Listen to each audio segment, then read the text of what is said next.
আউযু বিল্লাহি মিনাশ শাইতানির রাজিম। বিসমিল্লাহির রহমানির রহিম। আলহামদুলিল্লাহি রাব্বিল আলামিন। আর রহমানির রহিম। মালিক ইয়াউমিদ্দিন। ইয়্যাকা না'বুদু ওয়া ইয়্যাকা নাস্তাঈন। ইহদিনাস সিরাতাল মুস্তাকিম। সিরাতাল লাযীনা আন'আমতা আলাইহিম গায়রিল মাগদুবি আলাইহিম ওয়ালাদ-দাল্লিন। আমিন।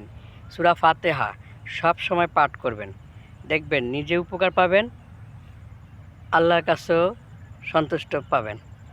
অতএব আমরা নিয়মিত কোরআন তেলাওয়াত পাঠ করব। এই রমজান মাসে অনেক অনেক গুণ সওয়াব পাওয়া যাবে। আগেই তো বলেছিলাম রমজান মাস কি বোনাসের মাস। যত নেক আমল করবেন তত বোনাস পাবেন। আসসালামু আলাইকুম।